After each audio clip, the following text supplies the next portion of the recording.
I'm at Founders Hall. This is one of my favorite places on campus, especially in the summertime. It's a beautiful place to be, and I thought I should be outside if I'm going to talk about creation.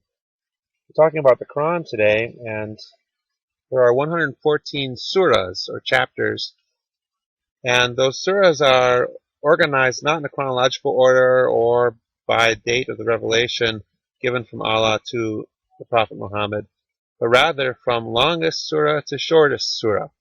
And this can be quite frustrating for the Western reader who might expect something like what you find in the Holy Bible, in which case there is more or less a chronological order from beginning to end, from creation to apocalypse. But we have to instead pull out those different elements if we want something like a historical sense of the message. The Quran is a unique piece of literature. I think it lingers somewhere between poetry and prose. It's not quite one or the other. I like to think of them as meditations, a series of meditations, sort of like flickers of flame. It is Arabic specific. Muslims believe that the Quran is given to Muhammad in Arabic. It was kept orally for a short time in Arabic and written down in Arabic. And any translation into another language involves interpretation. And when there's interpretation, there's a change of God's word. And so that is problematic. Which is not to say that there haven't been many translations, and I've given you a portion to read an English translation. But nonetheless, the holiest way of approaching the text is to know it in Arabic, and many Muslims memorize the entire set of scriptures in the original language. Think of the Quran as a little bit more monologue than dialogue. The Holy Bible has at least 66 books in it, depending on whose canon you're using. That's the Protestant canon. There are more if you use more traditional canon. But those books are written over a very long period of time, say about 1,000 years, by different authors, some of them interacting with each other, with the text that had preceded them. But the Quran is not like that. It's a single text. It is a collection of messages given to the prophet from one God during one lifetime. And so there is a certain kind of uniformity about that. It is not a back and forth or a dialogue. It's not a rabbinical argument over time. It is rather a more cohesive voice. And I think that is appealing to many people who convert to Islam. Singularity of revelation. It's also progressive revelation at the same time. The sense is that God revealed himself to many prophets over time, prophets who appear in the Bible and who are retold in the Quran. This includes Adam and Eve, and it includes Cain and Abel, and Noah, and Moses. The patriarchs included Abraham, Isaac, and Ishmael, Jacob. Different versions of the stories. The idea is that the original story was corrupted. It was not kept well, and the Quran corrects those mistakes. But nonetheless, God was moving through his prophets, including Jesus, and that the story was just not kept correctly until it was finally revealed to the Prophet Muhammad, who is the capstone for all of this prophetic tradition. It is as though the Prophet Muhammad was an antenna for Allah. He started receiving these messages in a cave, Mount Hira, where he would go to meditate, get out of the sun. And an angel, the angel Gabriel, put his hand on him and delivered the first message to recite. But he could not write down what he heard because he was illiterate and remained illiterate for the rest of his life. So the idea here is that the Prophet Muhammad was a tabula rasa. He was a blank slate for the message of God. He's a transmitter of God's message. He does not get in the way of the message or add his own interpretation or change anything from God, which can be very different from some of the Jewish and Christian interpretations of the Bible, which sometimes allow for the inspiration of God to work through the creativity of the author. Sometimes not, but sometimes that is the interpretation. Muslims put a great amount of emphasis upon the purity and oneness of God. They do not believe in a Trinity. They also are concerned about anthropomorphizing God too much. So Allah has no father and Allah has no children. It is not correct to refer to Allah as our Father, because that is to make him too human. This concept of the oneness of God, to use the specific theological term, is Tawhid. Tawhid. Tawhid. Tawhid, this oneness, is the simplicity of the monotheistic essence of God, which can only be attained by giving up all idolatry. In fact, a word for sin in Islam is shirk. It's a word that has made it into English, to shirk your responsibilities. Shirk for Islam is the association with Allah of anything that is not Allah. In other words, sin is idolatry. It's putting something in place of God that is not God, which presumably could be a whole lot of things in one's life. Also, there's a sense in this purity of a need to get back to an original pure message that God was giving. To use a correct Latin term, this is the monotheismus of Islam and monotheism in general. It's an attempt to get underneath, that's the word for it, to get underneath the monotheistic message to something pure or more essential about the message itself. Something that was always there, but it's been hidden for a long time. So the Holy Bible has polluted the message somehow, didn't get it right. The authors didn't get it correct. And so the Quran corrects that. But actually, this is not something new. So the New Testament also has this kind of monotheismus, that the Christian interpretation of the Jewish scriptures is one that sees Jesus in the text in ways that Jews today would not accept. So it's a sense of trying to get underneath the previous tradition. Christianity is a way of getting underneath, seeing something in the text that they claim, the Christians claim was always there. Muslims do the same. They claim to see something in the original tradition that was there. It was always there, but it needed to come to the fore. We might say something similar goes on in the Indian tradition with the Upanishads. The Upanishads is not a break from the rest of the Vedas, like the Rig Veda hymns. It's rather an attempt to distill or purify something philosophically, and some important concepts that were there, ingrained there in the original text. Let's look at the text and especially the descriptions of creation. So looking at your reading assignment, beginning with the very first pages 18 and 19. And when thy Lord said to the angels, I am going to place a ruler in the earth, they said, Wilt thou place in it such as make mischief in it and shed blood? So the first question the angels have for Allah is, are you sure you want to create someone who's going to get into trouble and resort to violence? Which shows the angels might know some things already. And we celebrate thy praise and extol thy holiness. He said, surely I know what you know not. So Allah saw something else, presumably something positive. But he doesn't deny that they will do those things. And then Adam comes on the scene, verse 31. And he taught Adam all the names, very similar to the Genesis account. There, Adam names all the animals.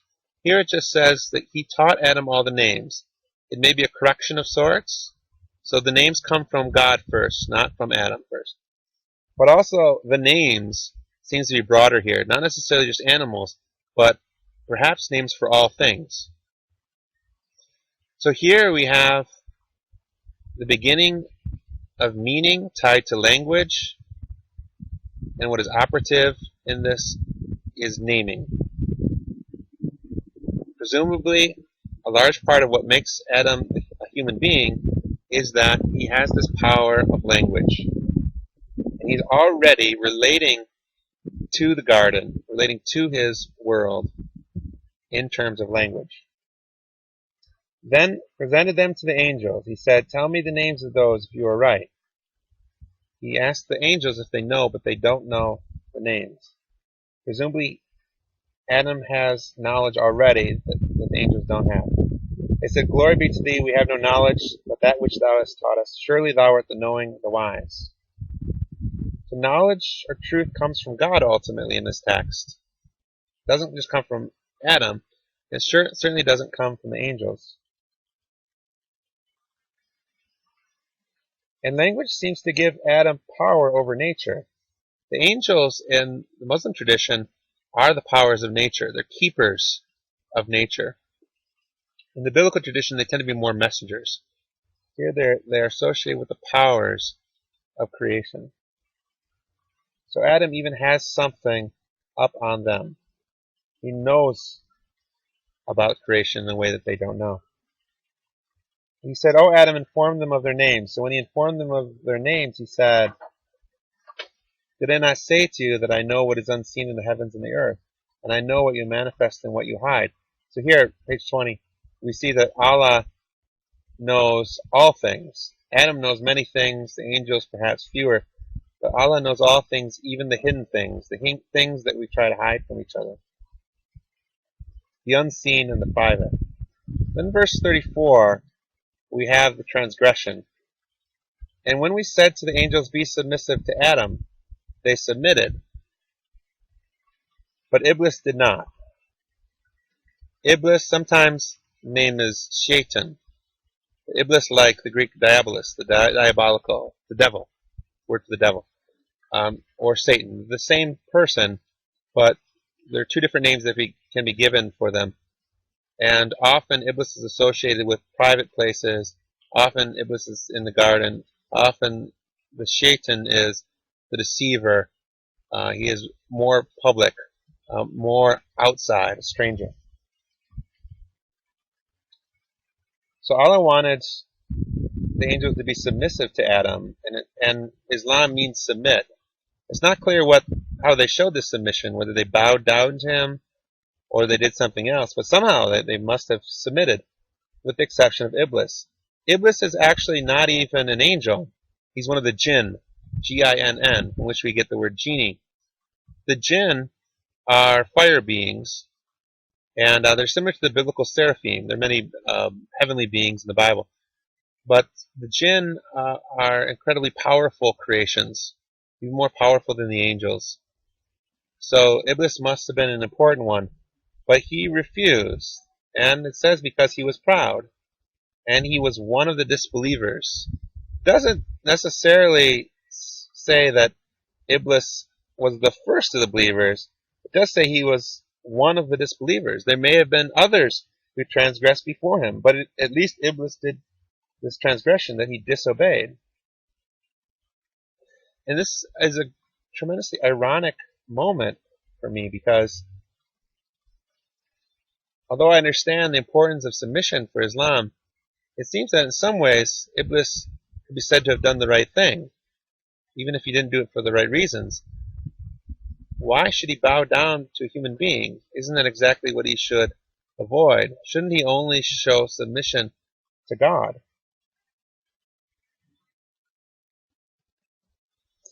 But at least here sin is associated with pride, and the first transgression is not done by the human being, but it's done before the human being. Transgression precedes the human act. "And we said, O Adam, dwell thou and thy wife in the garden, and eat from it a plenteous food wherever you wish, and approach not this tree, lest you be of the unjust." And next, the devil tempts them to take the tree, to touch the tree. In this story, it's actually just touching the tree was enough for them to have committed an evil. And caused them to depart from the state in which they were. And we said, "Go forth, some of you are the enemies of others." It sounds like there were maybe many human beings in the garden. And some had to leave, some had to be exiled because they didn't belong. I'm fascinated by the use of the third person plural. Sorry, the first person. I'm fascinated by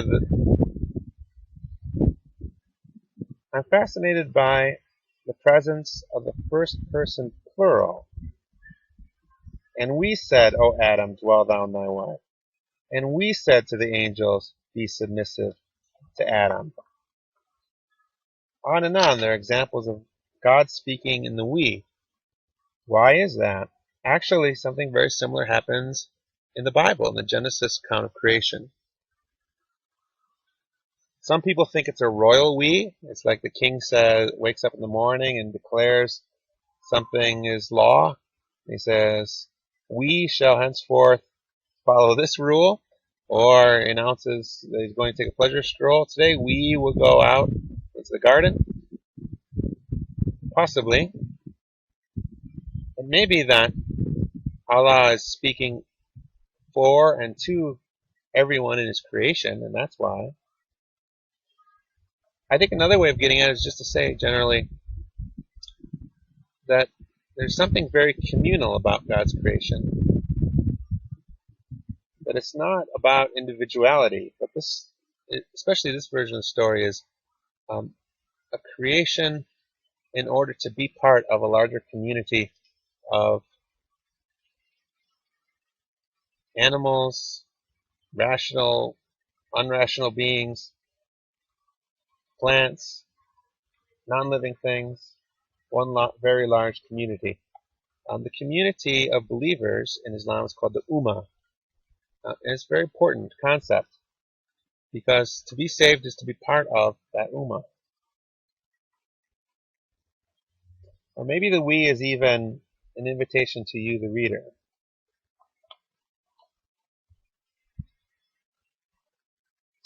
And then Adam leaves, and he receives revelation after that. The promise is that God will continue to give him truths. But it sounds to me like we've seen deterioration of the human being in relationship to truth. So he started out with an intimacy with God, but God is still the source of the truth. Maybe God is truth. And then there was a break in the intimacy and even an exile. And finally, revelation is given in order for the human being to still have truths. That tells me something interesting about revelation, which is that it's a second best. It comes as a kind of grace because we lack intimacy. It's second to knowledge about nature. It's perhaps necessary because we're alienated from God and nature.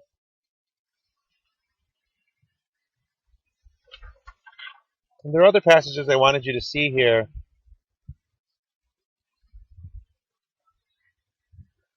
There's talk on page 237 about the people of the book and the problems that Jews and Christians have in their disbelief. The problem for Jews here, it seems, is that they didn't keep the covenant with their God. Well, that's the Jewish story, actually. So there's probably not a whole lot of disagreement there. The problem with Christianity is that it did not keep the stories correctly. It misrepresented things that happened. Interestingly enough, there's a lot out of the Christian story that Muslims keep, including belief in the virgin birth. But they don't believe that that makes Jesus divine. They just see it as a miracle and something that perhaps would happen for someone who's a prophet. They also believe that Jesus didn't die, and that was a misrepresentation by Christians. There's also on page 239 some ambiguity, in my opinion, about whether Jews and Christians will be accepted on the last day or not. There are plenty of instances in the Quran that suggest that these people of the book are included in God's larger plan, and that in the judgment they will fare well. There are other moments where it's not so clear. On page 239 I saw maybe a little bit of both. There's a concern expressed that the Jews and Christians will not believe properly, and I'm not sure how they could. They didn't have the message of the Quran yet. It's said towards the bottom of 239 that the believers among them will be spared. Who are those? What does that mean? Those who believe correctly? If so, if that's the high standard, then it seems that they would have to be Muslims.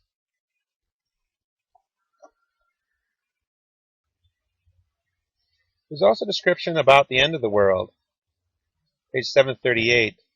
There's talk about how towards the end there will be a reemergence of the garden of bliss. And also the hell will come closer. Verse 90, and the garden is brought near for the dutiful, and hell is made manifest to the deviators. Throughout the Quran, paradise, or the garden, is something very close. It's not just a geographical and historical place, but it's something even within you. And it shows up from time to time. But the same thing can be said for hell. That there's plenty of hell right here. Again, not so much an issue of a geographical place, but more like a principle of suffering. And in the end, these two will feel very close, very present. And there's emphasis upon the mercy of Allah at the end of the world, but at the same time, there clearly is judgment. Page 1010, verse 11, description of resurrection. It's a very natural resurrection. All things go through a cycle. A sustenance for the servants, and we give life thereby to a dead land. This is the rising. In the end there will be a rising, a rejuvenation of creation. And it's believed in Islam that when people die, they go into a sleep state called barzakh. It's like a little bit like a purgatorial state, except you're not conscious, you're just sleeping. And the soul waits for the end. And the end is when everyone will be raised again in their bodies to stand before Allah for judgment. And when you stand for judgment, even your body will testify against you. If you stole things, your hand will speak and say what you've done. If you've seen things that you should not be seeing, your eyes will speak against you. They'll condemn you, and so on. A trumpet will sound. And the air that goes to that trumpet will take out all life, all breath, all living things across the globe. Then a second trumpet will sound, and the breath from that trumpet will bring life to everything that's ever been dead. So we will stand before Allah, books will be opened, and judgments will be made.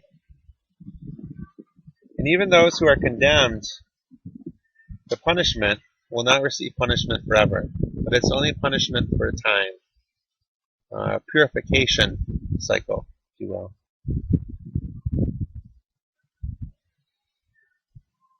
There will be signs at the end. Jesus will return. He will correct Christians about the truth, and he will destroy all idols. There will be another prophetic figure called the Mahdi, and this both Sunni and Shia believe in this, but they have slightly different beliefs about it. But the Mahdi is an imam, a great teacher, and he comes out of hiding with a very special message of preparation. And there is much apocalypse about Muslim practice in general. When the muezzin gives his call to prayer, and he goes up the minaret traditionally, and he gives a call to prayer, which is a kind of chant. It includes Bismillah, in the name of God, Bismillah. He is essentially acting as a town crier. In centuries past, you would have a town crier who would alert people of the news or of invaders. And the muezzin is calling people to prayer to ready them for the end. The end could be very close. And so it's a sense of living as though each day could be your last. And that is something common to the monotheistic traditions. Now, why is it important to have these stories of transgression? It's not just Judaism, Islam, Christianity to have them. the Greeks have myths of transgression, and the uh, Hindus have stories of transgression. There seems to be a need to describe both and get a handle on why things are so screwed up in our world. That's associated with the origins. You have to have stories of origin that include not just transgression, but creation, or some way of explaining where the world comes from. And then traditions tend to reach apocalyptic stories too, but not always. They don't always get this far. But ancient traditions often will develop a sense of the end. They'll have stories about where we're going. And for the monotheistic traditions, that seems to be a large return, a large cycle back to the garden. A destruction of everything, a simplification of everything. Everything turns to ash. Everything is leveled. And out of that, a new beginning.